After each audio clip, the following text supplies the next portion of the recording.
I didn't realize the exact moment our relationship started to crack. There wasn't a big explosion or a dramatic betrayal at first, just small comments, little jokes that didn't feel like jokes, the kind that lingered long after the laughter faded.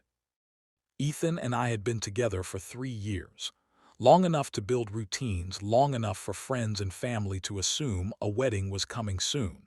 He was charming, confident, and incredibly social, the kind of person who filled a room with energy. In the beginning, I admired that about him.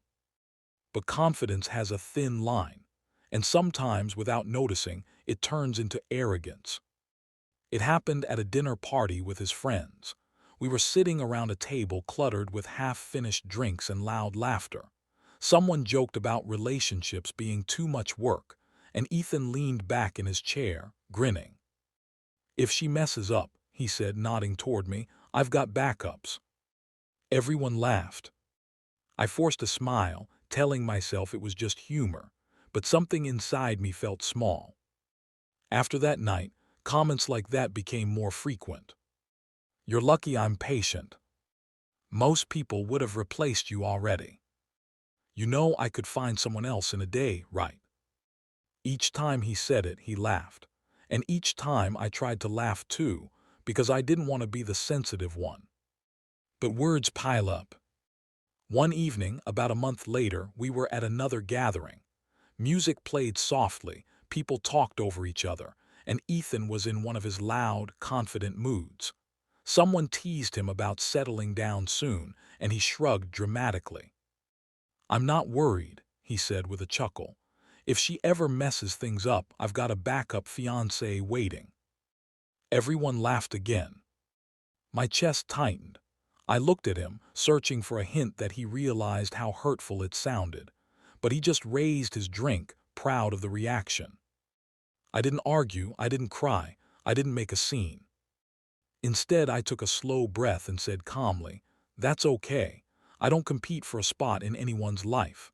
I choose to be where I'm valued." The room went quiet. Ethan blinked, surprised. A few people shifted awkwardly, suddenly unsure whether to laugh. He waved his hand dismissively. "Relax, it's just a joke." I smiled politely. Jokes are supposed to be funny for everyone. He didn't know what to say to that. We went home in silence.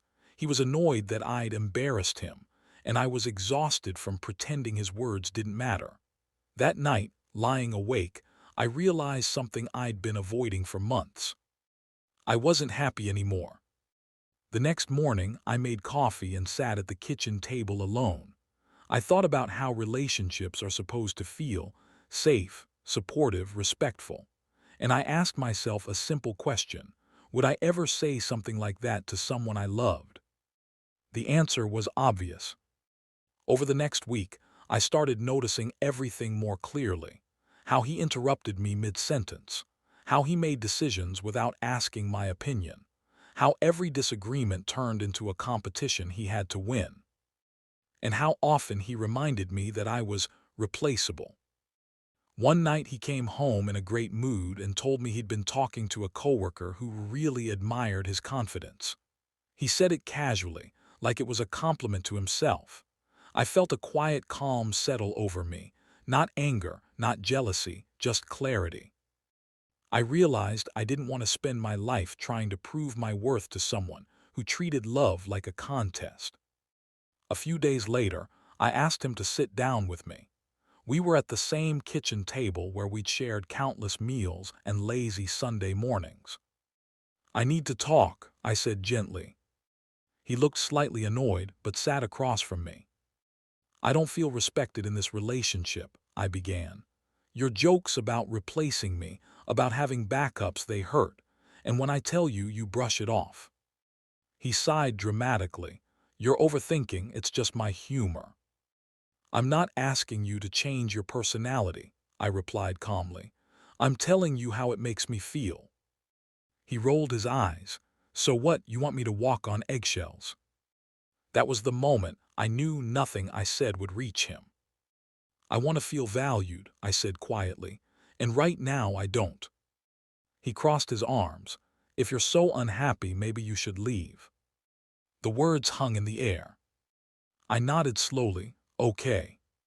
He blinked, clearly expecting an argument, not agreement. "Wait, you're serious?" "Yes," I said. "I think we want different things." For the first time, he looked unsure, but his pride wouldn't let him back down. "Fine," he said. "Do what you want."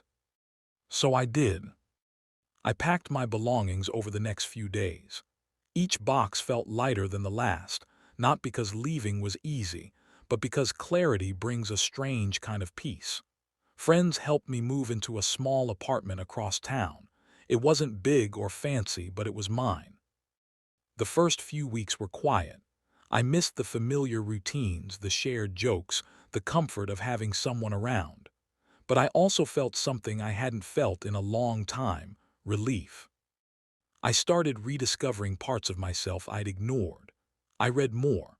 I took long walks without checking my phone every 5 minutes. I reconnected with friends who had noticed my unhappiness long before I admitted it to myself.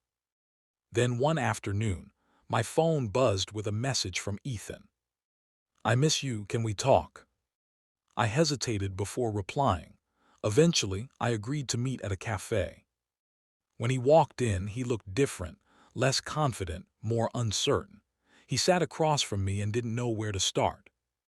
"I didn't think you'd actually leave," he admitted finally. "I know," I said gently. He looked down at his hands. "I've been thinking about what you said about feeling replaceable. I didn't realize how much I hurt you." I listened quietly. "I thought I was being funny," he continued, "but I guess I took you for granted." There was sincerity in his voice, and part of me felt compassion. But another part remembered the months of being dismissed, the countless times I'd tried to explain how I felt. "I appreciate you saying that," I replied. "But I needed respect when we were together, not just after I left."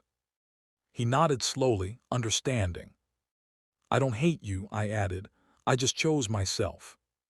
We talked for a while longer, reflecting on both the good memories and the mistakes we'd made. When we stood up to leave, there was no dramatic reconciliation, just a quiet sense of closure. As I walked home, I thought back to that dinner party when he laughed and called me replaceable. At the time, my calm response surprised everyone, including me. But now I understood something important. Peaceful strength isn't loud. It doesn't argue or try to prove a point. It simply recognizes its own worth and refuses to settle for less. Months later, my life looked different. I felt more confident, more grounded, more myself. I'd learned that love isn't about competition or backups. It's about partnership, respect, and mutual care. And the most powerful response to being treated as replaceable isn't anger or revenge. It's walking away with dignity and building a life where you are irreplaceable, because you finally believe it yourself.